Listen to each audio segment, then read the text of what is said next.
Bonsoir à toutes et à tous, merci de regarder ce Snack Live. Alors ça va être un Snack Live un petit peu dénonce ce soir. Oui, un petit peu dénonce, j'ai envie de faire de la dénonce. Pourquoi je dis ça? Parce que ce matin j'ai été interviewé et on me posait la question de savoir ce que je pensais du monde du coaching. Et en fait, il y a deux aspects en fait qui me semblent intéressants. Cette vidéo d'ailleurs, je la partagerai parce qu'elle sera diffusée au mois d'octobre. Je la partagerai, donc tu pourras revoir ça plus en détail. Mais j'avais envie de revenir là-dessus, justement sur le milieu du coaching. C'est vrai que depuis quelques mois, on voit apparaître un nombre incroyable de coachs. Et c'est très bien d'ailleurs parce que c'est vrai que en face, il y a vraiment des gens qui ont besoin d'être coachés, qui ont besoin d'être accompagnés, tout simplement parce qu'on vit une époque un petit peu particulière, on est en pleine crise, et c'est vrai que quand on regarde les chiffres, il y a plein de gens qui font des burn-out, qui sont en dépression, voire pire. Les médias n'en parlent pas beaucoup, mais quand même. Donc c'est important quand même qu'il y ait des coachs. Alors le problème qui se pose quand même, moi c'est vrai que c'est un petit peu la vision que j'ai par rapport à ça.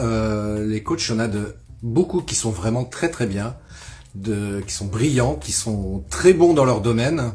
Sauf que il y a un souci. Il y a un souci que je rencontre beaucoup chez les coachs, mais pas que. Mais on va parler que des coachs en particulier. Quand je dis pas que, parce que c'est vrai qu'on retrouve ce phénomène dans beaucoup de domaines d'activité. À savoir qu'il y a deux paramètres, deux piliers principaux sur lesquels les coachs en particulier ont pas pris le temps de travailler. Et c'est la raison pour laquelle il y en a beaucoup qui tirent la langue, qui ont du mal à vivre de leur activité. Et ces deux piliers, en fait, ça concerne en fait le marketing et la vente.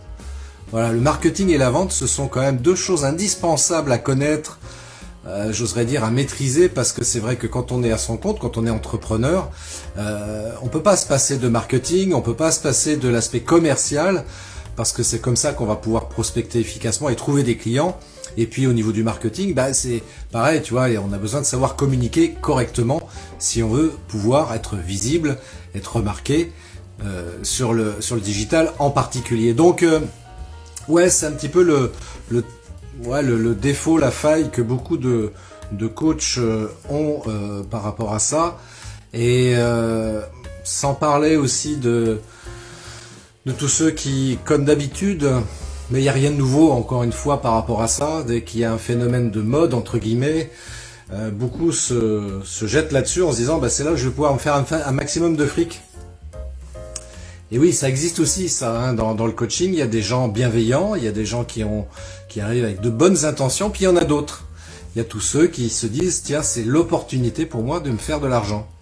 Et c'est vrai que face à ça, c'est un peu compliqué quand on connaît pas le milieu du coaching et qu'on arrive et qu'on se dit, ouais, j'aimerais bien être accompagné, mais je sais pas comment faire, comment choisir, quels sont les critères que je dois retenir par rapport à ça. Et tu vois, dans l'interview, c'est ce que je disais. En fait, pour moi, il me semble qu'il y a deux choses qui doivent te permettre justement de pouvoir savoir si telle ou telle personne peut être susceptible de pouvoir t'accompagner efficacement.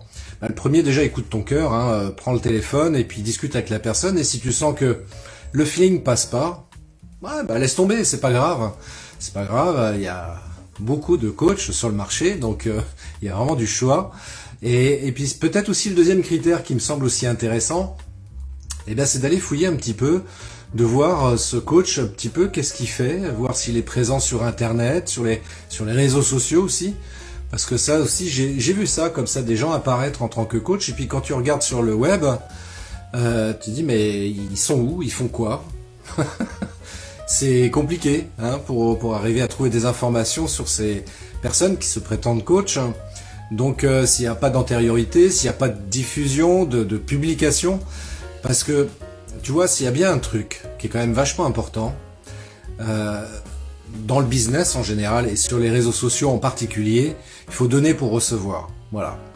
Et des gens qui arrivent simplement en faisant leur pub, en disant voilà, je suis coach, je vais pouvoir t'aider, tu vas pouvoir faire exploser ton business, ça va être cool si tu viens avec moi, etc.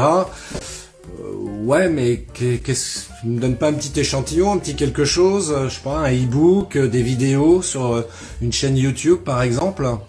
Et ça, c'est assez révélateur de l'attitude de certaines personnes. Donc voilà, c'était un snack live un peu dénonce. Il n'y a rien de méchant. C'est simplement pour pas non plus que tu te laisses influencer, voire manipuler par certains margoulins. Et encore une fois, ça existe dans beaucoup de métiers, ce que je viens d'expliquer. Il n'y a pas que dans le coaching, on retrouve ce genre de phénomène dans beaucoup d'activités professionnelles. Mais dans le coaching en particulier, là on touche à quelque chose de vraiment très sensible.